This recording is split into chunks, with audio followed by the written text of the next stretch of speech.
International trade fair में खड़े हो और आपको क्या लग रहा है, कैसा एक्सपीरियंस रहा? 9-10 दिन हो गए ट्रेड फेयर में।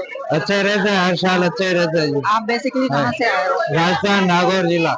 और खाने के लिए क्या क्या खाने के लिए पकौड़ी है, मूंग दाल के, जलेबी, मिर्ची बड़ा, प्याज की कचौरी, मावा कचौरी, दाल बाटी तो चूरमा। सबसे ज्यादा पसंद क्या कर रहे हैं लोग? जलेबी है, प्याज की कचौरी, राजस्थान थाली सबसे बेस्ट है। तो आप कितने सालों से यहाँ आ रहे हो? कम से कम 17-18 साल हो गई। 18 साल हो गए।